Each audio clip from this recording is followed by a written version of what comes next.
Okay, we're continuing with Holy Grail of Wisdom quotes by me, Pete Rogers, alphabetical order, Eva Thompson. She's a Polish-American writer. She's a professor of Slavic studies.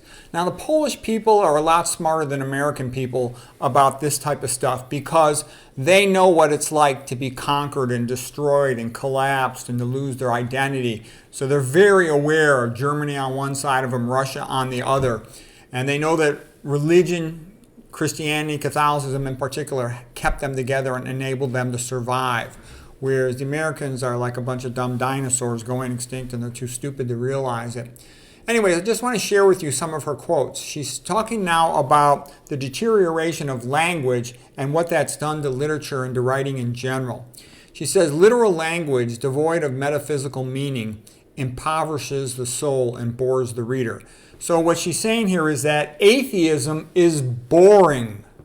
If you're not allowed to talk about God and you're not allowed to bring in metaphors and references to the ancient Greeks and Romans, your writing becomes boring.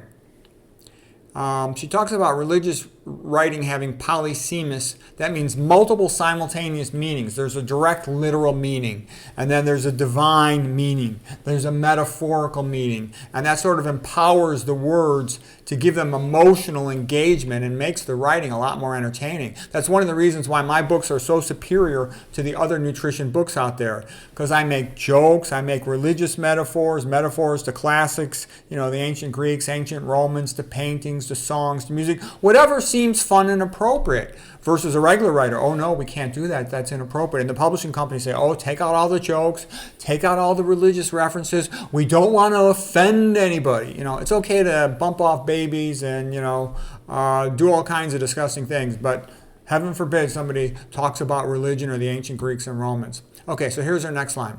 Religion remains the only domain where language retains its polysemous power, where it's got that multiple connotations and meanings power. She's right. She said language's resonance and depth stem from its contact with the spiritual world, and a contact that cannot be replaced by verbal acrobatics that postmodernist philosophy and literature have offered. She's right. So you see some of these clever writers, clever atheists, and they'll make a couple funny puns and some sexual innuendo, and yeah, it can be kind of clever and funny. That's nice, but it just ends up stale. And if somebody's an atheist, again, they said that life has no meaning. And if they think that life has no meaning, how are they going to put meaning into their book? They can't. And what they usually are really doing is promoting or selling something and getting paid to do that. That's why they write. And that's why their books suck and they're dishonest, okay? All right, she continues. Northrop Frye notes that poetry can only be made out of other poems, novels out of other novels. And this means that, among other things, that language is a treasure trove that preserves not only the facts of history, but the entire human culture. Okay, well, that's obviously a bit of an exaggeration. Some things don't necessarily come from other poems, other novels, but what she's also saying is true. If you're going to read English literature, you have to know something about the ancient Greeks and the ancient Romans, because there's going to be a constant ongoing source, metaphor after metaphor after metaphor, all comes from the ancient Greeks, the ancient Romans, and the Bible, as well as, fairy tales, Aesop's tales, Grimm's fairy tales, Hans Christian Andersen, all that stuff, King Arthur.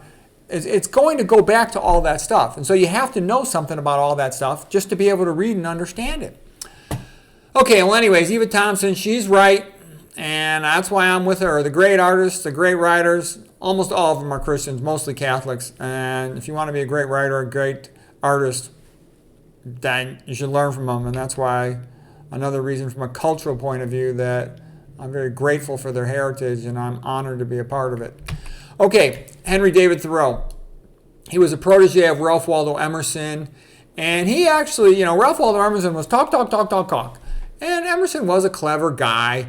But Thoreau lived out the sayings. He went and lived in a log cabin for a long time. He went and spent a night in jail for refusing to pay his taxes.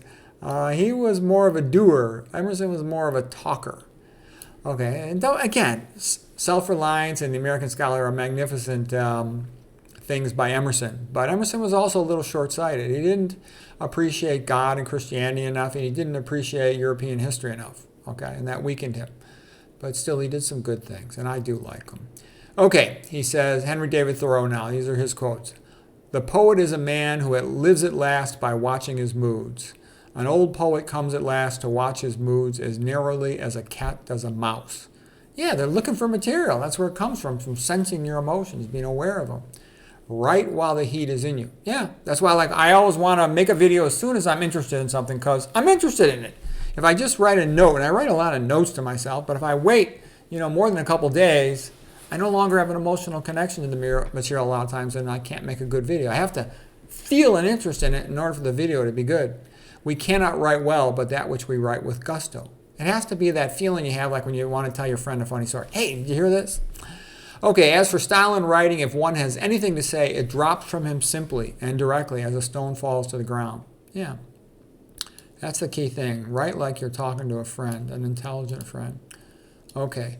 If one advances confidently in the direction of his dreams and endeavors to live the life which he has imagined, he will meet with success unexpected in common hours. Yeah, well, the truth of the matter is, if you're doing really good work, you'll eventually meet with success, but it might take 5 or 10 years. On the other hand, if you're promoting a corporate product, they'll make you successful, in 1 month. So it's nice to have financial backing behind you. But then again, then you have to sell out and be a scumbag, so that ruins it, doesn't it?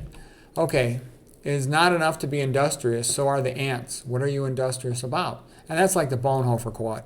It's no good, zooming along in a train if the train's going in the wrong direction. Okay, Thoreau continues. Truth and roses have thorns about them. Books are the carriers of civilization. All perception of truth is the detection of an analogy. And that's actually a good quote, and that ties into a lot of people have said, like Henry David Thoreau, like Schopenhauer and others, that all learning is basically a new metaphor, a new analogy, a new comparison. That's how we file information in our brain, by comparing it with what we already know. And Aristotle, a metaphor is the fastest, best way to get hold of a new concept, new fact. An honest book is the noblest work of man. How many a man has dated a new era in his life from the reading of a book? Like you read Start Solution by McDougall. You want to become a low-fat vegan. Okay, we hear and apprehend only what we half already know. Books are the treasured wealth of the world and the fit inheritance of generations. The authors are a natural aristocracy. Yeah, that's a little bit like the Gibbons quote. Gibbons said the highest indicator of civilization in a society is the quality of their authors. Okay, that's another reason why I write, because I know the college professors suck. They're lefty, pinko, commie, pedo, homo, haters of civilization and the traditional family. So they're also sellouts, because I know that. They say, why would I write books about art history? Because I know the college professors, they sit there and try to tell you that modern art is the same as real art. And it's like, get the hell out of here. Or some fat fertility goddess is the same thing as Michelangelo. No, it's not. So that's the reason why I have to do it, because they suck, okay? If they would write good art books, I wouldn't make an art book. If somebody, if people who major in nutrition or dietitian wrote a good nutrition book, I wouldn't have to do it. But their books suck, so I have to do it. And I do it. Okay? How vain it is to sit down and write when you have not stood up to live. Yeah, that's also why anything about nutrition, a good nutrition person almost never is less than 50 years of age. Rarely, some of them can be pretty good, but it's hard to, because they have to have seen some of their friends die from cancer and coronary artery disease and diabetes and some other stuff like that, hypertension, in order to really take it seriously. Otherwise, young people think they're immortal. Henry Davis Thoreau, when I read some of the rules for speaking and writing the English language correctly, I think any fool can make a rule and every fool will mind it. When I hear music, I become the scene of life as a fleet of merchantmen when the wind rises to their sailboat. Most men lead quiet lives of desperation. New ideas come into the world like falling meteors with a flash. Most of the luxuries and many of the so-called comforts of life are hindrances to the elevation of mankind. There are 1,000 hacking at the branches of evil to one who is striking at the root. We hit a target close to what we aim at, therefore one should aim high. I'd agree with that. And, basically ask yourself, what are my abilities? What do I like? What can I make money at? What do I really want to do? How much time do I have? What are my resources? And then do the best thing you could do. and aim for that. Henry David Thoreau, in the long run, men hit only what they aim at. So yeah, aim at something good. The man is richest whose pleasures are cheapest. Our life is frittered away, detail by detail, simplify, simplify.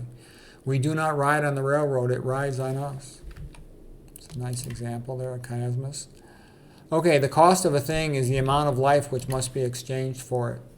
If a man does not keep pace with his companions, perhaps it is because he hears a different drummer. Let him step to the music he hears, however measured or far away it may be. I went to the woods because I wished to live deliberately, to front only the essential facts of life and to see if I could learn what it had to teach, and not when I came to die discover that I had not lived. For more than 5 years I maintained myself thus, solely by the labor of my hands, and I found that by working about 6 weeks in a year I could meet all the expenses of living. Yeah, maybe for yourself because you're a guy. Good luck doing that with a woman and a kid. But anyways, he did some good things. I hope you found that helpful.